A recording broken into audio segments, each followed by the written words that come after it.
It's classic book talk time. A little old woman walked up to Dorothy, made a low bow, and said in a sweet voice, "You are most welcome, most noble sorceress, to the land of the Munchkins. We are so grateful to you for having killed the Wicked Witch of the East, and for setting our people free from bondage." Dorothy listened to this speech with wonder. What could the little woman possibly mean by calling her a sorceress, and saying she had killed the Wicked Witch of the East? Dorothy was an innocent, harmless little girl who had just been carried by a cyclone many miles from home, and she had never killed anything in her life. But the little woman evidently expected her to answer, so Dorothy said, with hesitation, "You are very kind, but there must be some mistake. I have not killed anything." "Your house did, anyway," replied the little old woman with a laugh.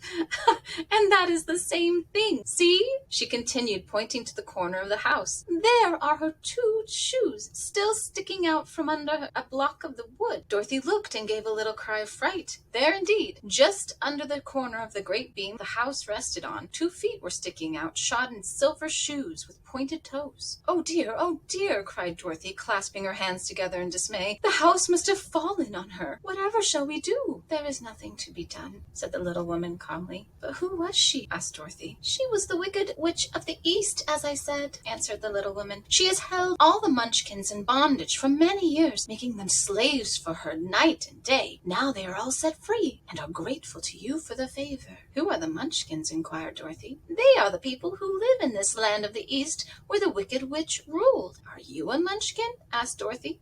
"No, but I'm their friend, although I live in the land of the North. When they saw the Witch of the East was dead, the Munchkins sent a swift messenger to me, and I came at once. I am the Witch of the North."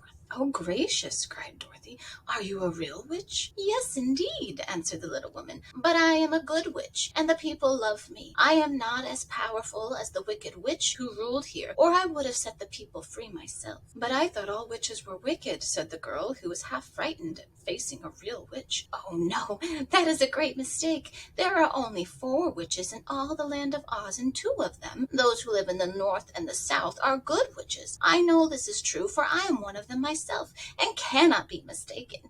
Those who dwell in the East and the West were indeed wicked witches, but now that you have killed one of them, there is but one wicked witch in all the land of Oz, the one who lives in the West." "But," said Dorothy after a moment's thought, "Aunt Em has told me that the witches were all dead years and years ago." "Who is Aunt Em?" inquired the little old woman. "She is my aunt who lives in Kansas, where I came from." The Witch of the North seemed to think for a time, with her head bowed and her eyes upon the ground. Then she looked up and said, "I do not know where Kansas is, for I have never heard that country mentioned before. But tell me, is it a civilized country?" "Oh, yes," replied Dorothy. "Then that accounts for it. In the civilized countries, I believe there are no witches left, nor wizards, nor sorceresses, nor magicians. But you see, the land of Oz has never been civilized, for we are cut off from the rest of the world. Therefore, we still have witches and wizards among us." "Who are the wizards?" asked Dorothy. "Oz himself is the great wizard," answered the witch, sinking her voice to a whisper. "He is more powerful than all the rest of us together. He lives in the City of Emeralds." Dorothy was going to ask another question, but just then the Munchkins, who had been standing silently by, gave a loud shout and pointed to the corner of the house where the Wicked Witch had been lying. "What is it?" asked the little old woman, and looked and began to laugh.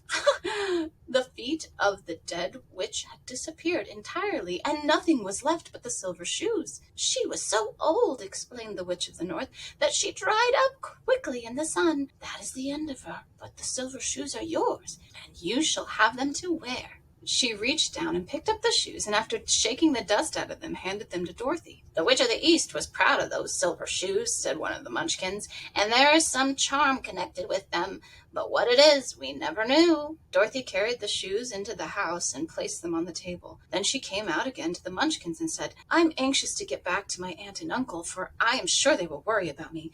Can you help me find my way?" The Munchkins and the witch first looked at one another, and then at Dorothy, and then shook their heads. "At the east, not far from here," said one, "there is a great desert, and none could live to cross it." "It is the same to the south," said another. for I have been there and seen it. The South is the country of the Quadlings. I am told, said the third man, that it is the same at the West, and that country, where the Winkies live, is ruled by the Wicked Witch of the West, who would make you her slave if you passed her way. The North is my home, said the old lady, and at its edge is the same great desert that surrounds this land of ours. I'm afraid, my dear, you will have to live with us.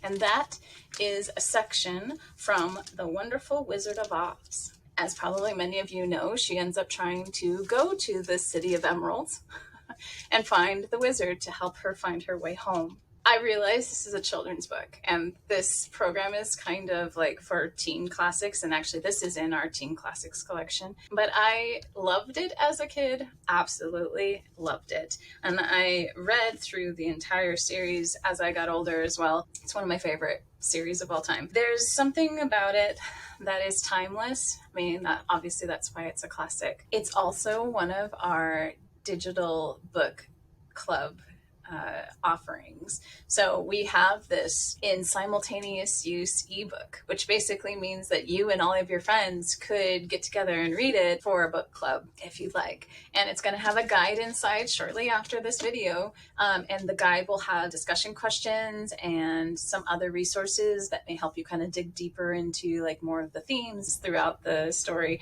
So maybe you'll find even more than what I've just talked about.